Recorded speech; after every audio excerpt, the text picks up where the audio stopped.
आज हम बात करते हैं application of matrix and determinants के बारे में। Applications of determinants and matrices.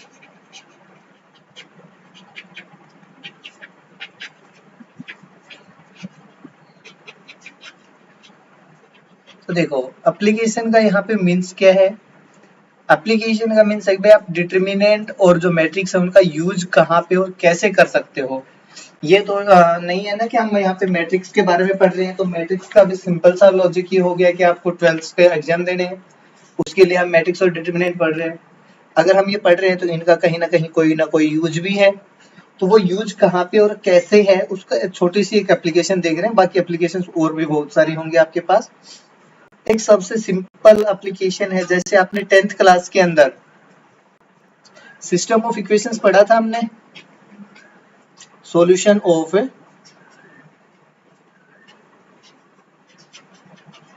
Pair of linear equation.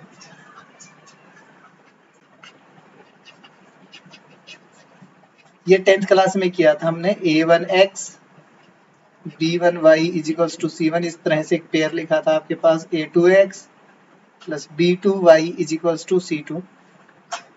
और इस पेयर ऑफ लीनियर इक्वेशंस के सॉल्यूशन के बारे में बात की थी, जहाँ पे आपने अलग अलग मेथड्स पढ़े थे भाई। एक आपने ग्राफिकल मेथड के बारे में बात की थी, यहाँ पे एलिमिनेशन मेथड था, सब्स्टिट्यूशन मेथड था, है ना। ये कुछ मेथड्स पढ़े थे। हम इन्हीं इक्वेशंस को यूज कर सकते हैं by the help of matrices and determinants. अब ये मैट्रिसेस और डिटरमिनेंट्स कैसे हेल्प करेंगे आपके पास, उसके बारे में बात करते हैं। तो देखो जो हमने 10th क्लास में पढ़ा था भाई, हम दो वेरिएबल्स में दो इक्वेशन ले लेते हैं। a1x plus b1y is equals to c1 first equation आपके पास है। a2x plus b2y is equals to c2। ये आपके पास क्या है, पेयर ऑफ लीनियर इक्वेशंस। इस पेयर ऑफ लीनियर इक्वेशन को हम कन्वर्ट कर सकते हैं मैट्रिक्स फॉर्म में। मैट्रिक्स फॉर्म में हम इसको कैसे लिख सकते हैं वो देखो। जब आप इस आपके पास जो ये given pair of linear equation है, इसमें आप देखोगे तो a1 b1 a2 b2, a1 and a2 are coefficients of x and b1 and b2 are coefficients of a y। c1 और c2 आपके पास कोई भी दो कांस्टेंट है। तो हम सबसे पहले एक मैट्रिक्स बनाते हैं कोफिशिएंट्स को लेके। कोफिशिएंट्स को एज इट इज रख लेते हैं। फर्स्ट रो के अंदर जो पहली इक्वेशन है उसके कोफिशिएंट x का यहाँ पे रख दिया, y का यहाँ पे। देन सेकंड रो के अंदर जो सेकंड के कोफिशिएंट्स है वो रखते हैं a1 b1 और a2 b2। ठीक है, एक मैट्रिक्स ये आ गई। अब x और y को लेके एक मैट्रिक्स बनाते हैं जिसको हम कॉलम मैट्रिक्स बोलते हैं। यहाँ पे x और y, और जो आपके पास राइट हैंड साइड में दो कांस्टेंट है उनको भी एक कॉलम मैट्रिक्स में लिख देते हैं, c1 और c2।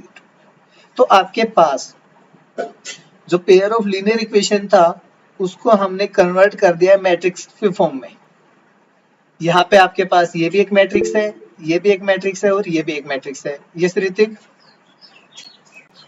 एक बार दोबारा बताओ।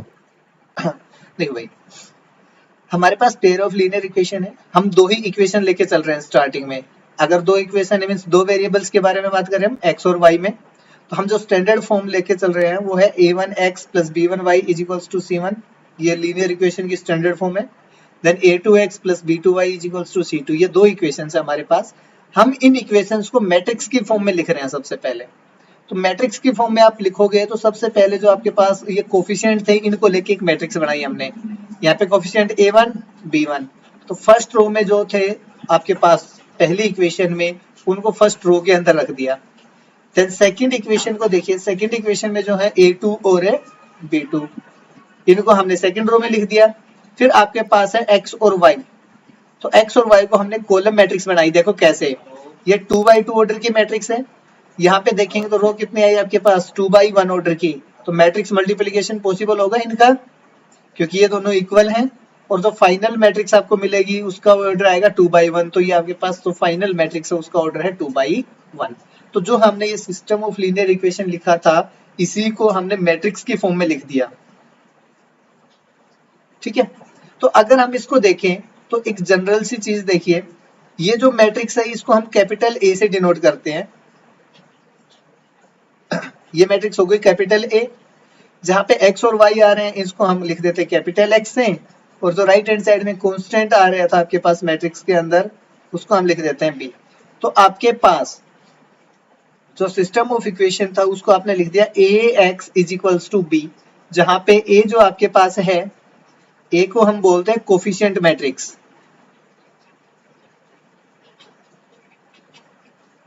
ए इज कोफिशिएंट मैट्रिक्स, एक्स जो है वो आपके पास कॉलम मैट्रिक्स है, और बी भी जो आपके पास है वो भी एक कॉलम मैट्रिक्स है। ए कोफिशिएंट्स को लेके जो मैट्रिक्स बनाई इसलिए उसको बोल रहे हैं कोफिशिएंट मैट्रिक्स, एक्स जो आपके पास वो कॉलम मैट्रिक्स है, बी आपके पास है एक दूसरी कॉलम मैट्रिक्स है। ये कौन से कॉलम है? जिसके अंदर कांस्टेंट्स आ रहे हैं। जो राइट हैंड साइड में आपके पास कांस्टेंट थे उनको लेके आपने एक कॉलम मैट्रिक्स बनाई थी, वो आगे एक्स के जो है इसके अंदर एक्स और वाई जो वेरिएबल्स है वो लिखेंगे हम कॉलम के अंदर। अब देखो, अगर हम देखें A x is equals to B, जहां पे हमें ए के बारे में पता है और बी के बारे में पता है, तो एक्स की वैल्यू आपको फाइंड करना है। इस एक्स की वैल्यू क्या आएगी? इस एक्स की वैल्यू को अगर हम रियल नंबर्स में बात करते तो भाई आप ये कर सकते थे A x is equals to B, then x is equals to B upon A, but यहाँ पे हम रियल नंबर्स में बात नहीं कर रहे हैं, मैट्रिक्स के अंदर बात कर रहे हैं, तो मैट्रिक्स के अंदर ये चीज पॉसिबल नहीं है।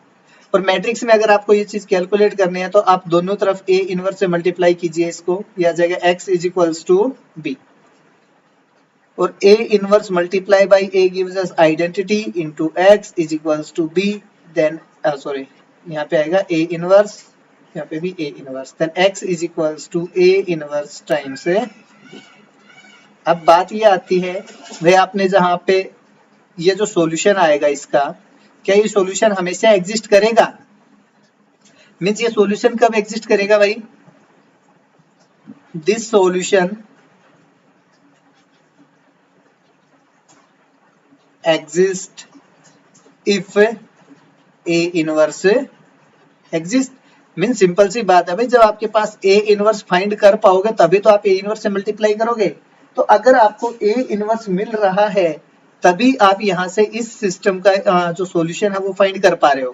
तो ये सॉल्यूशन एग्जिस्ट कब करेगा? जब a इनवर्स एग्जिस्ट करेगा, और a इनवर्स एग्जिस्ट कब करता है? जब determinant of a is not equals to 0। ठीक है,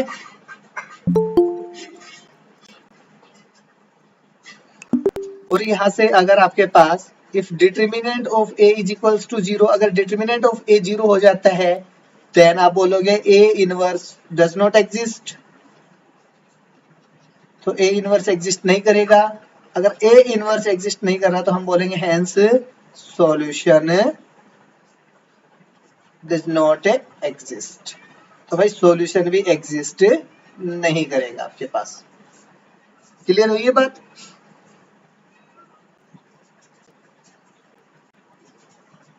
सर एक बार फिर से बताना, आप क्या बता रहे हो ये?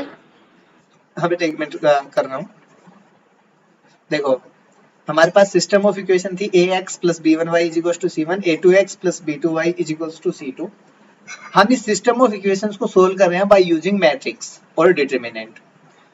तो हमने इस सिस्टम को पहले कन्वर्ट किया मैट्रिक्स फॉर्म में। मैट्रिक्स फॉर्म में कन्वर्ट करने के लिए आपने जो कोफिशिएंट्स थे a1 b1 और a2 b2 इनको लेके एक मैट्रिक्स बनाई। देन आपके पास टू वेरिएबल्स है x एंड y, उन दोनों वेरिएबल्स को लेके हमने कॉलम मैट्रिक्स बनाई है। इधर आपके पास कांस्टेंट्स हैं c1 और c2, इन कांस्टेंट्स को लेके हमने एक और कॉलम मैट्रिक्स बना दी। तो ये जो आपके पास पूरी फॉर्म आई इसको हम लिखते हैं ax is equals to b types हैं। और जब आप इसको ax is equals to b लिख रहे हो तो यहाँ से हमें x की वैल्यू कैलकुलेट करनी है। x की वैल्यू के लिए हमने दोनों तरफ a इनवर्स से मल्टीप्लाई किया, तो x की जो वैल्यू है वो आपके पास हुई a इनवर्स इंटू b। अब बात हम कर रहे हैं ये सॉल्यूशन एग्जिस्ट करेगा या नहीं करेगा। तो सबसे पहले ये जो बात आती है वो ये कि भाई a इनवर्स अगर एग्जिस्ट कर रहा है तो ये सॉल्यूशन एग्जिस्ट कर जाएगा। हमने यहाँ पे ये लिखा this solution exist if a inverse exist. अगर a इनवर्स एग्जिस्ट करता है, और a इनवर्स एग्जिस्ट करने से मीन्स हो गया determinant of a is not equals to 0। अगर यहीं पे डिटर्मिनेंट ऑफ ए की वैल्यू 0 हो जाती है तो आपके पास ए इनवर्स एग्जिस्ट नहीं करेगा, और अगर ए इनवर्स एग्जिस्ट नहीं करेगा तो हम बोलेंगे ये जो सॉल्यूशन है ये भी एग्जिस्ट नहीं कर रहा। तो अब आपके पास, जैसे आपने 10th क्लास में आए थे, आपने बोला था सिस्टम इज कंसिस्टेंट और inconsistent.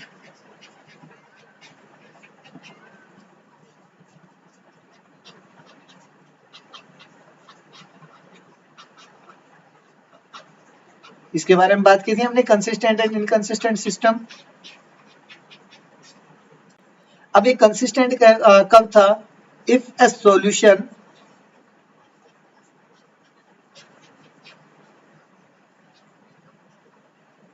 exists, then the system is consistent.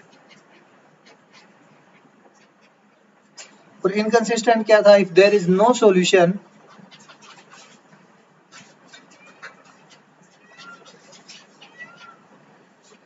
then the system is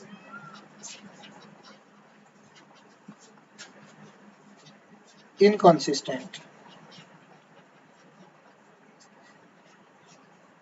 ठीक है। अब सॉल्यूशन कंसिस्टेंट में भी आपके पास दो चीजें आ रही थी भाई, अगर आपको ध्यान हो थोड़ा सा, तो जब हम नंबर ऑफ सॉल्यूशंस के बारे में बात कर रहे थे तो आपके पास आ रहे थे यूनिक या फिर इनफाइनाइट, या फिर आपके पास थे नो सॉल्यूशन। ठीक है, नो सॉल्यूशन वाले केस में आप सीधा बोल दोगे सिस्टम इज इनकंसिस्टेंट।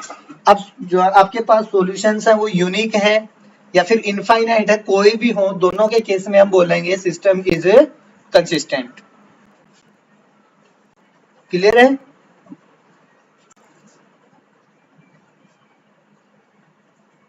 किसी को कोई डाउट इतने में? ये तो हमने 10th क्लास के अंदर पढ़ के आ रहे हैं हम। Yes sir. अब देखो भाई, यूनिक सॉल्यूशन तो कब मिलेगा? Unique solution exist if determinant of a is not equals to 0। अगर डिटर्मिनेंट ऑफ ए आपके पास नॉन जीरो आता है तब आपके पास यूनिक सॉल्यूशन आएगा, इस बात में कोई भी कंफ्यूजन नहीं है। यूनिक सॉल्यूशन के लिए ओनली एक कंडीशन है।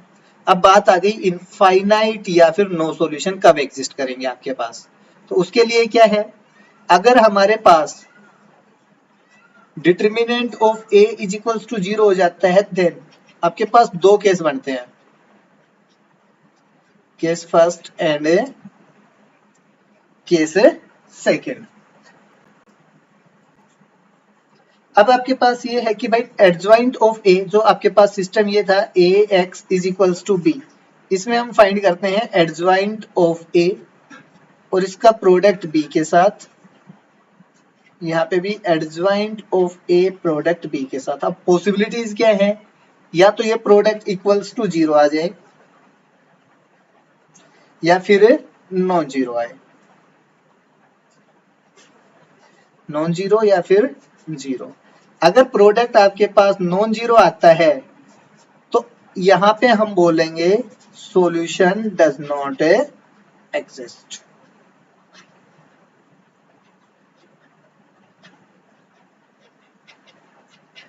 अगर भाई adjoint A multiply by B not equals to 0 आता है तो हम बोल रहे हैं सॉल्यूशन डज नॉट एग्जिस्ट। अगर एडजॉइंट ए और बी दोनों का डॉट प्रोडक्ट प्रोडक्ट करने के बाद 0 आ रहा है आपके पास, तो ये आपके पास इसके पास या तो इनफाइनाइट सॉल्यूशन रहेंगे या फिर नो सॉल्यूशन। अभी हमारे पास वापस से कोई कंफर्म नहीं है।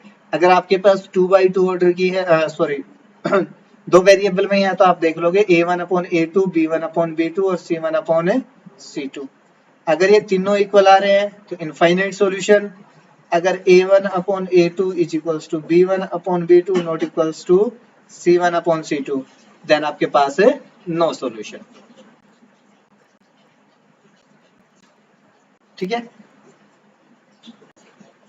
अब बात ये है कि अगर हम एग्जाम पॉइंट ऑफ व्यू से देखें तो यहाँ से आपके पास क्वेश्चन जल्दी से नहीं पूछा जाता है भाई कंसिस्टेंट या इनकंसिस्टेंट कितने सॉल्यूशन आएंगे इसके बारे में। जो मेन क्वेश्चन आपके पास जो पूछा जाएगा वो इस तरह से एक 3x3 ऑर्डर की मैट्रिक्स आएगी आपके पास, अगर हम स्टैंडर्ड फॉर्म में बात करें तो आपके पास 3 वेरिएबल में आएगा, जहां पे हमने लिखा a1x plus b1y plus c1 is equals to d1 या d1 कोई भी कांस्टेंट है, इसके साथ z लगा लो। a1x b1y plus c1z is equals to d1, a2x b2y c2z is equals to d2, a3x b3y c3z is equals to d3। अब इसको मैट्रिक्स फॉर्म में लिखते हैं भाई। मैट्रिक्स फॉर्म में अगर आपके पास 3x3 ऑर्डर की आ रही है तो मैट्रिक्स भी आपके पास 3x3 आएगा। देखो a1 b1 c1, a2 b2 c2, a3 b3 c3। पहली मैट्रिक्स बन गई आपके पास। x y z 3 वेरिएबल थे तो कॉलम के अंदर तीनों वेरिएबल लिख दीजिए x y z is equals to, यहाँ पे 3 कांस्टेंट हैं तो उन तीनों कांस्टेंट्स को लिख दीजिए d1 d2 d3। तो आपके पास जो अभी हमने 2x2 ऑर्डर में की थी वैसी की वैसी सेम फॉर्म आ गई, ax is equals to b। तो यहाँ से भी अगर आपको x की वैल्यू फाइंड करनी है तो आप करोगे a inverse multiply by b। तो इस क्वेश्चन में भी आपको ज्यादा कुछ नहीं करना। अगर आपसे सॉल्यूशन फाइंड करने के लिए बोला जाता है तो आप a का इनवर्स करोगे, उसको मल्टीप्लाई कर दोगे b से, और जहां से जो वैल्यूज आएंगी वो हमें सीधा सॉल्यूशन दे देंगी, मींस x y z की वैल्यूज। क्लियर? इतने में कोई कंफ्यूजन है तो वो बताइए। चलो ठीक है। अब हम बात करें अगर एक्सरसाइज में पहले 5 या 6 क्वेश्चन है जिसमें आपसे बस इतना पूछा गया है, examine the consistency and the of the system of equations in exercise 1 to 6। Only आपको ये चेक करना है वो कंसिस्टेंट है या नहीं है। चलो हम सॉल्यूशंस के बारे में भी साथ साथ बात कर लेंगे अगर कंसिस्टेंट होगा तो। पहला क्वेश्चन है, इसमें बोला गया x plus 2y is equals to 2, पहली इक्वेशन। देन सेकंड इक्वेशन आपके पास है 2x plus 3y is equals to 3। इसको सोल्व करने के लिए आपसे बोला गया है तो आपको इसको सबसे पहले लिखिए इन मैट्रिक्स फॉर्म में। तो आप लिखोगे this system can be written as,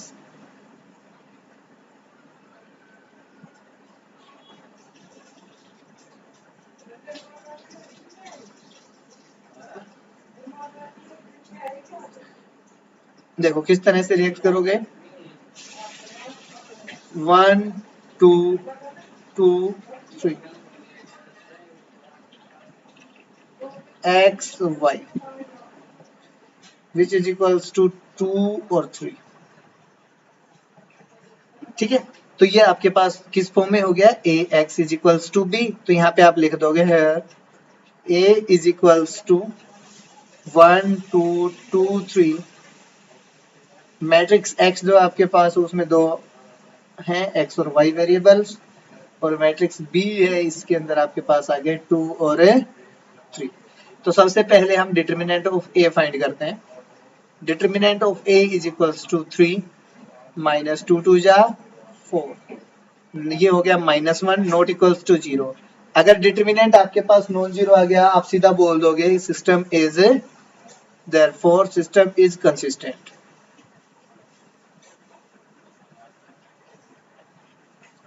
system कैसा हो गया, कंसिस्टेंट। अब अगर सिस्टम कंसिस्टेंट है तो आपको इसका सॉल्यूशन फाइंड करना है। तो सॉल्यूशन अगर फाइंड करने के लिए जाओगे तो आपको पहले ए के इनवर्स फाइंड करना है। ए के इनवर्स के लिए आपको चाहिए इसका एडजॉइंट। एडजॉइंट के लिए हम फाइंड करेंगे cofactor, then a11 1 + 1 is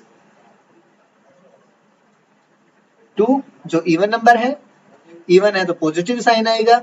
first row और फर्स्ट कॉलम को डिलीट करने के बाद हमारे पास बच गया 3। a12 1 + 2 is 3, that is odd, तो नेगेटिव साइन लगा लेते हैं। फर्स्ट रो सेकंड कॉलम बचा 2, तो यहाँ पे आ जाएगा -2। a21 2 + 1 is again 3, that is again odd, तो हम यूज करेंगे negative sign. Second row first column यहाँ पे भी है 2, तो यहाँ गया 2। Then a22 2 + 2 is 4, that is even, तो हम पॉजिटिव साइन यूज करेंगे। सेकंड रो और सेकंड कॉलम यहाँ पे आ जाएगा 1। Therefore adjoint of A, adjoint हम सीधा लिख रहे हैं अभी, पहले दोनों एलिमेंट्स को फर्स्ट कॉलम 3 -2 देन -2 और 1, एडजॉइंट ए हो गया। Now A inverse is given by, A inverse कैसे आएगा आपके पास 1 upon determinant of A times adjoint A, then A inverse is equals to determinant of A की वैल्यू थी -1, तो -1 से अंदर मल्टीप्लाई करेंगे एडजॉइंट को तो ये हो जाएगा -3 2 2 और -1, ए इनवर्स आ गया। Now solution is given bye,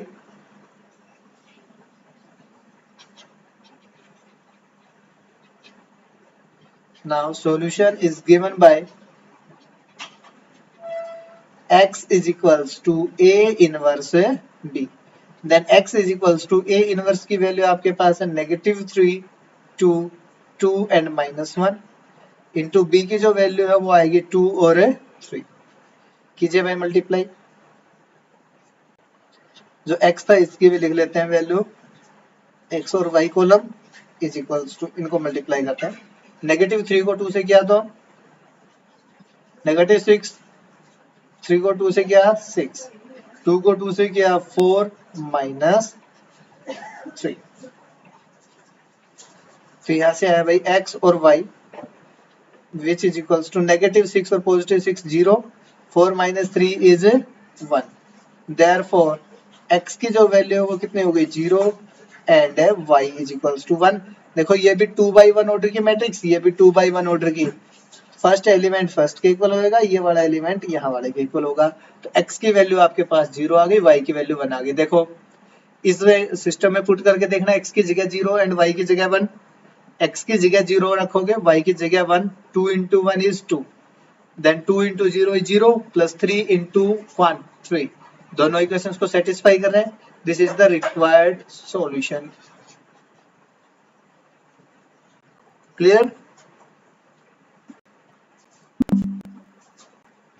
yes sir. कोई कंफ्यूजन? No sir. चलिए नेक्स्ट, हमने ये सारा काम कर रखा है, बस ये थोड़े से जो चीज एक्स्ट्रा है, एक तो इस सिस्टम से मैट्रिक्स की फॉर्म लिखना और उसके बाद बस ये मल्टीप्लाई, ए इनवर्स तक हम तो हमने फाइंड करके आए अभी पिछले एक्सरसाइज में।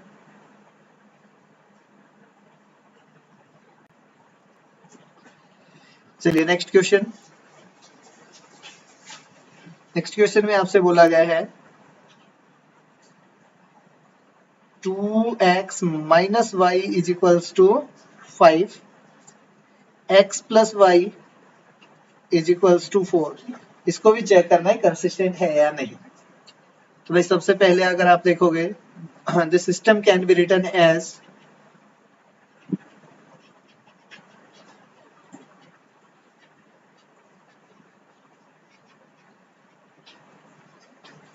किस तरह से लिख सकते हैं भाई इसको मैट्रिक्स की फॉर्म में, 2 -1, देखो 1 है तो नेगेटिव साइन साथ लेके चलेंगे, 1 फिर यहाँ पे भी 1, देन आपके पास आएगा x और y which is equals to 5 और 4, ठीक है। तो अगर हम यहाँ पे देखें तो आप यहाँ पे सभी की वैल्यूज लिख लीजिए, matrix A is equals to 2 -1 1 और 1, जो x मैट्रिक्स है वो आपके पास हो गई x y, B मैट्रिक्स हमारे पास आ गई 5 और 4।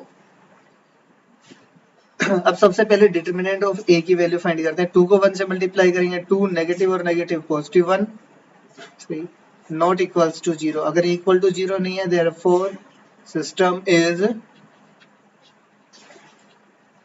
कंसिस्टेंट। सिस्टम कैसा आ गया आपके पास, कंसिस्टेंट हो गया, ठीक है। अगर सिस्टम कंसिस्टेंट है तो अब हमें बात करनी है इसके सॉल्यूशन के बारे में। सॉल्यूशन के बारे में बात करोगे तो आपको ए इनवर्स चाहिए और उसके लिए कोफैक्टर्स चाहिए। सबसे पहले कोफैक्टर्स देखिए, A11 first row first column 1 बच जाएगा आपके पास, A12 1 + 2 is 3 that is odd, तो नेगेटिव साइन यूज कर लेते हैं पहले ही। फर्स्ट रो सेकंड कॉलम दोनों को डिलीट करने के बाद बचा 1, तो यहाँ पे आ जाएगा -1। 8 2 1, 2 + 1 is 3, वापस से उड़ है तो यहाँ पे negative sign. Second row first column -1 यहाँ पे था, -1 और एक और 1 के साथ नेगेटिव और नेगेटिव +1 हो जाएगा आपके पास। 8 2 2 सेकेंड रो और सेकेंड कॉलम कितना आएगा आपके पास, ठीक है। ये चारों होने के बाद जब आप बात करोगे एडजॉइंट ए के बारे में, तो एडजॉइंट ऑफ ए क्या आएगा, 1 - 1 1 - 1 1 और 2। एडजॉइंट ए हो गया हमारे पास।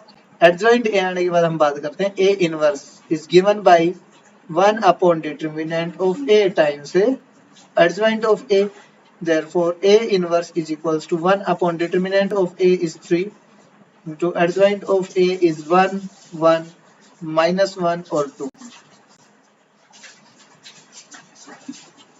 a inverse आ गया। now solution is given by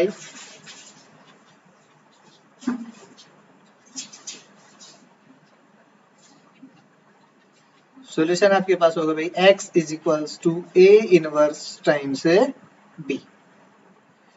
करोगे x is equals to a inverse, a inverse की वैल्यू आपके पास है 1/3 1 1 -1 2 टाइम्स b, b आपके पास था 5 और 4, ये आ गया 5 और 4। पहले मैट्रिक्स को मल्टीप्लाई कर लेते हैं, देन 1/3 से मल्टीप्लाई कर लेंगे बाद में। 1/3 फर्स्ट रो फर्स्ट कॉलम के साथ 5 को 1 से करेंगे 5, 4 को 1 से करेंगे 4, -1 को 5 से करेंगे -5, 4 को 2 से करेंगे 8। therefore x is equals to 1/3, 5 + 4 is 9, -5 + 8 is 3। 1/3 से डिवाइड करोगे यहाँ पे, इस x की वैल्यू पुट कर लेते हैं, x और y आ जाएगा। 3 से डिवाइड करेंगे यहाँ पे आ जाएगा 3, 3 से डिवाइड करेंगे आ जाएगा 1। therefore जो x की वैल्यू है वो 3 हो जाएगी और y की वैल्यू है वो 1। This is the required solution.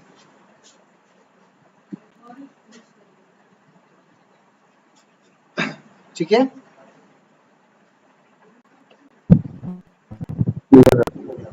Clear कर लोगे इतना।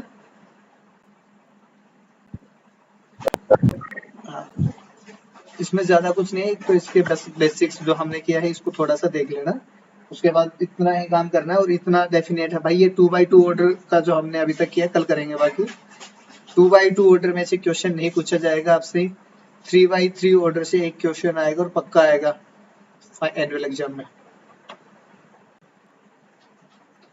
ठीक है।